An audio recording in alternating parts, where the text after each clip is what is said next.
Perjuangan tolak kriminalisasi akademisi dan aktivis lawan kezoliman rezim Jokowi.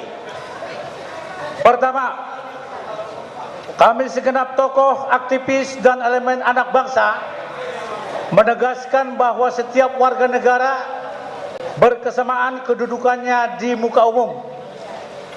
Alat dan instrumen negara dalam hal ini, institusi kepolisian, tidak boleh disalahgunakan hanya untuk melayani kepentingan politik Saudara Joko Widodo.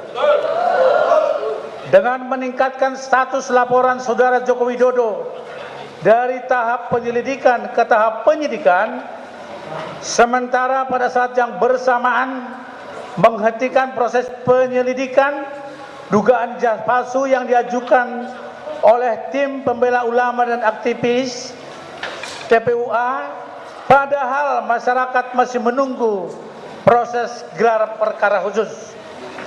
Kedua, kami segenap tokoh, aktivis, dan elemen anak bangsa menegaskan tindakan Polda Metro Jaya yang meningkatkan status laporan Saudara Joko Widodo dari tahap penyelidikan ke tahap penyidikan dengan menjadikan 12 orang nama terlapor, dan pada saat yang sama Barreskrim Polri menghentikan penyidikan dugaan pemalsuan ijazah palsu Saudara Joko Widodo, mengkonfirmasi bahwa hukum dijalankan secara tidak adil, tidak equal, tidak objektif, tidak kredibel, dan tidak akuntabel, sehingga tindakan yang demikian lebih mengkonfirmasi institusi Polri melayani kehendak politik Saudara Joko Widodo ketimbang berkhidmat pada hukum dan melayani rakyat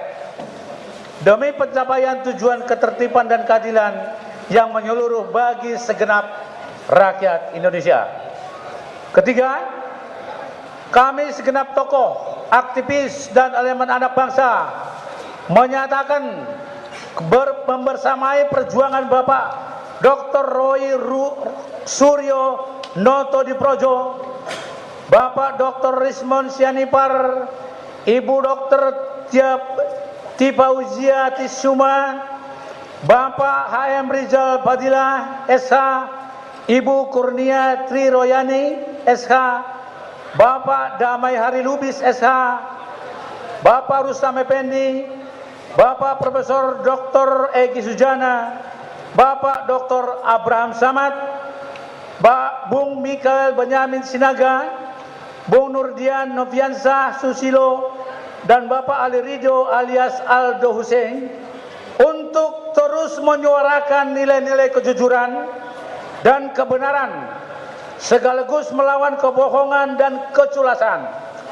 Kami menuntut Saudara Joko Widodo untuk segera dan serta-merta menunjukkan ijazah aslinya agar polemik dan pembelahan anak bangsa karena kasus ijazah palsu dapat segera diakhiri.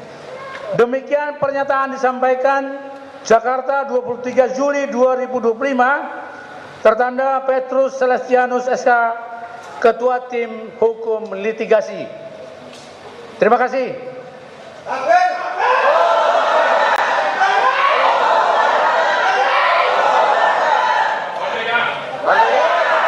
Merdeka!